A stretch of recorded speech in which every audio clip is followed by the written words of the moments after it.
I rubbed my eyes really hard, but the sight in front of me didn't change. When I finally looked again, I couldn't believe what I was seeing.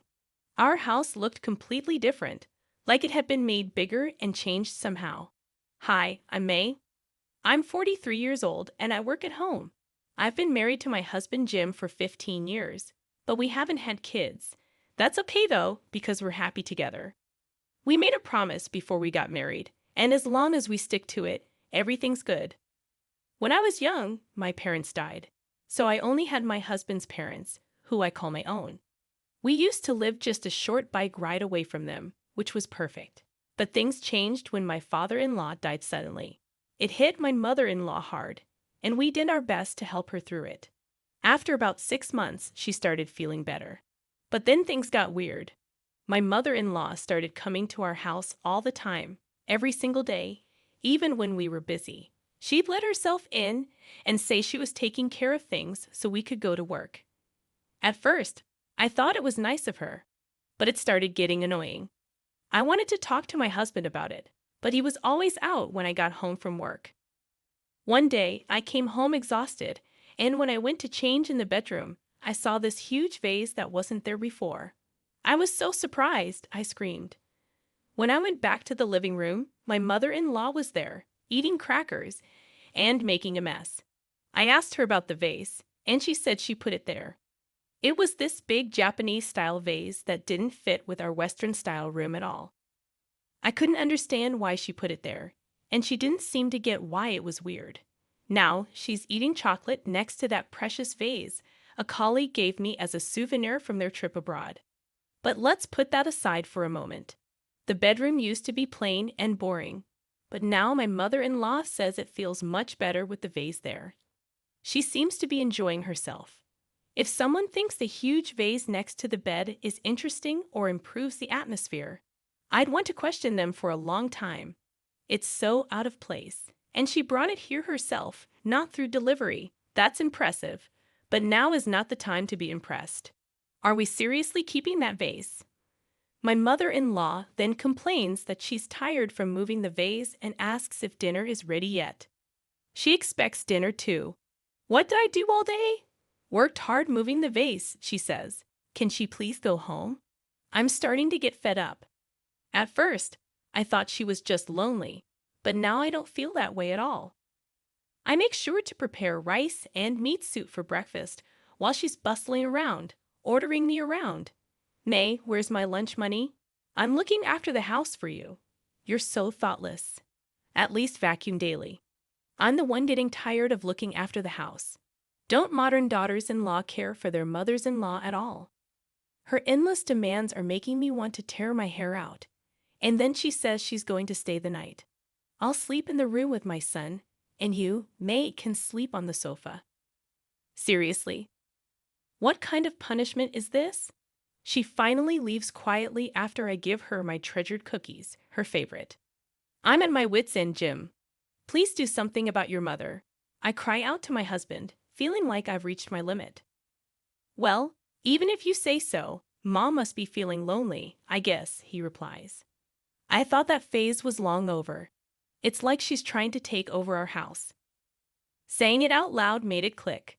Now it seems like my mother-in-law is trying to take over our home. If things continue this way, it'll play right into her hands. Oh, forget about the vase.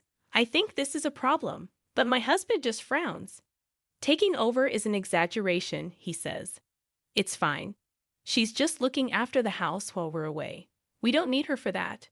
We have a home security system. Then should we cancel it? It'll save us money, I suggest, frustrated. That's not the point, he replies dismissively. My husband just doesn't understand. Even when I ask him to talk to his mother, he always ends up doing whatever she says. It's like it's always mother over wife. A mama's boy, huh? And still, my mother-in-law's visits don't stop. She's staying over more and more often.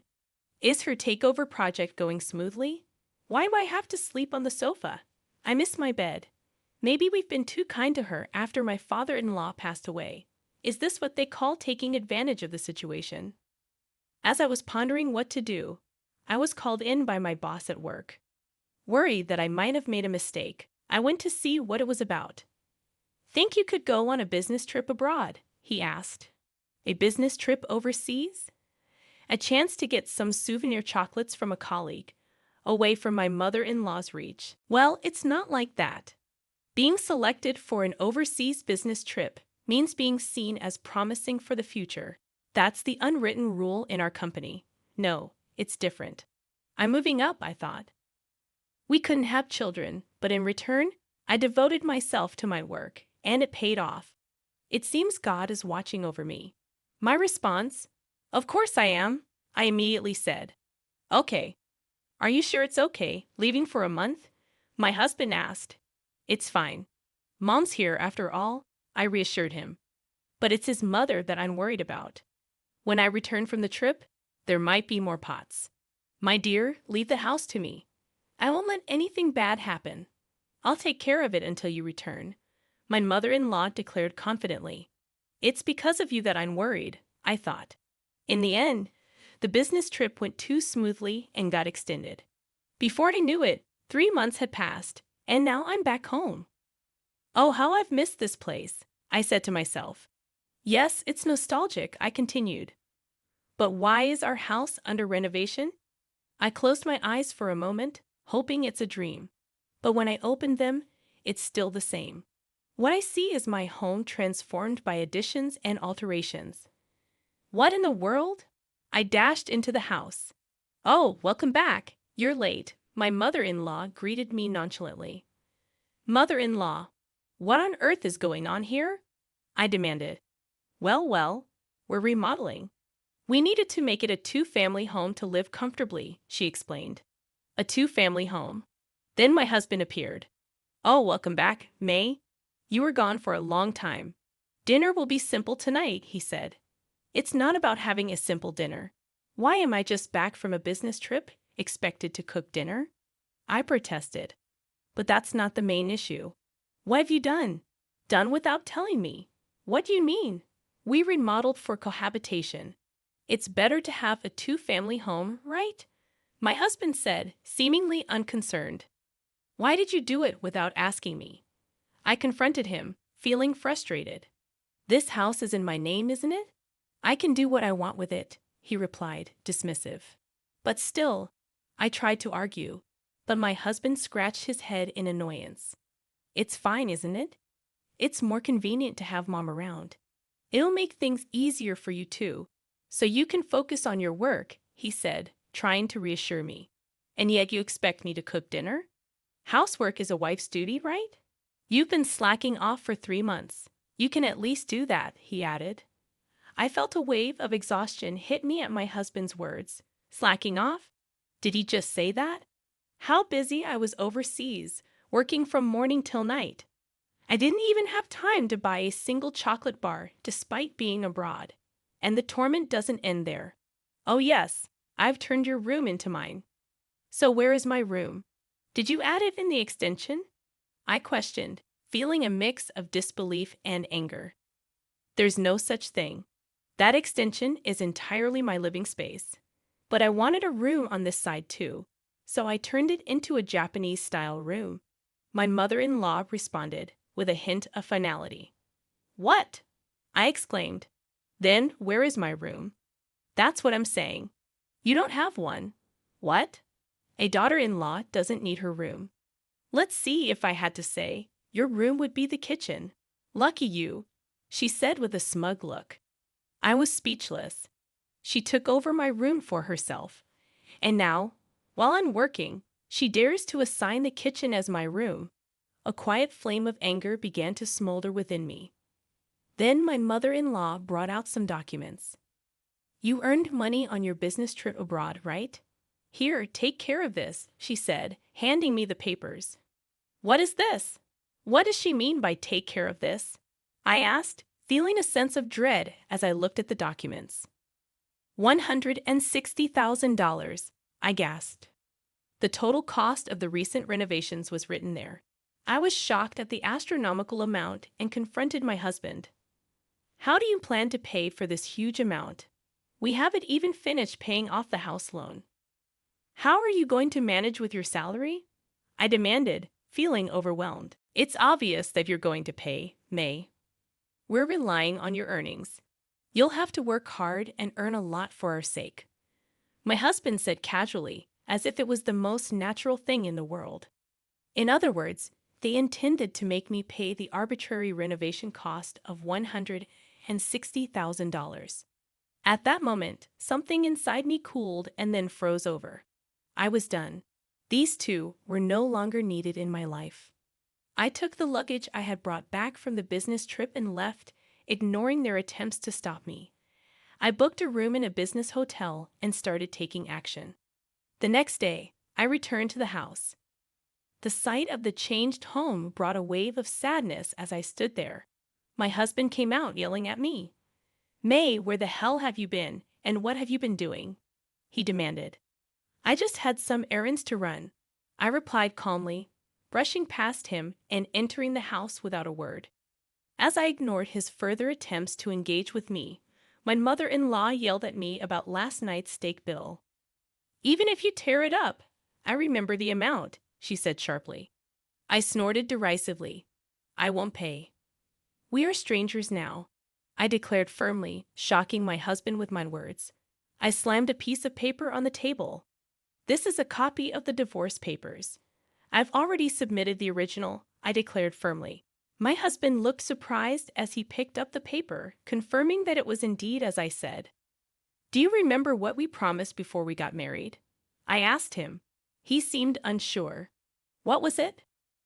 "The promise my husband and I made before marriage was that if either of us betrayed the other, we would immediately divorce. We prepared divorce papers as a sort of safety measure, thinking we would never actually submit them like a talisman. But now, I was glad I had them prepared. I had kept the divorce papers in a safe deposit box and submitted them yesterday. Since we are now strangers, there's no need for me to pay any money. I just came to pick up my things today. I've already found a new place, so I'll leave once I've packed my belongings." "What? Wait, May, this is a joke, right?" my husband exclaimed in disbelief. "The biggest joke was thinking you were my husband," I replied coldly. "Why should I live with people who mock me? We're married, not anymore. Marriage is about discussing and deciding important things together. Someone who makes major decisions alone, like you, isn't a husband. Why don't you live happily with your beloved mom?" But my cold words made my husband break down in tears, but it was too late for regrets. I continued. "It's good to care for one's mother. However, that should be balanced with caring for one's wife." The moment he disregarded me and followed his mother's wishes, our marriage was over. "This house is in your name, right?" I reminded him. "I saw the estimate yesterday, and the contract is under your name. Good luck paying back the $160,000. I waved my hand cheerily as he collapsed to the floor in shock. As I started gathering my things, my mother-in-law grabbed my arm. "Hold on, May. You can't just do as you please. I don't need your permission." "It doesn't matter what a stranger thinks of me," I retorted. As she was at a loss for words, I remembered something and handed her an item. "Here, as a housewarming gift for the renovation. Be sure to display it in your room," I said, handing her a vase. "What is this?" she asked, puzzled. "It's a vase," I replied. "Believe it or not, it cost $1. "You're lucky, aren't you, mother-in-law?" "What about the $160,000? She cried out. "Well, I'm just a stranger now," I replied with a laugh, quickly packing my belongings and leaving the house. What happened after that? Well, the two of them, who had completely relied on my income, seemed to be living quite poorly. They couldn't possibly make payments on the original loan plus an additional $160,000. My mother-in-law sold her own house, but it didn't amount to much and was far from enough to cover the costs. As for my husband, he was already dealing with reduced pay due to poor business performance. The shock of our divorce might have contributed to him making repeated mistakes at work, resulting in a significant salary decrease. I remember receiving messages from him filled with pleas for help, saying he couldn't pay the loan and they were going to seize the house. My mother's behavior has been strange lately. She accuses me of being a thief and wanders around the neighborhood. It seems they might have to let go of the house. With that shock, my mother-in-law was probably seeing his messages. I replied briskly, "Work hard for your mom, who's more important to you than your wife." And then I set my phone to block his calls. As for me, work was going well. My skills were recognized, and it seems I might soon be offered an overseas position, not just a business trip. Freed from the ill-fated ties, a bright future surely awaits me. Looking up at the contrails in the sky, I took a deep breath.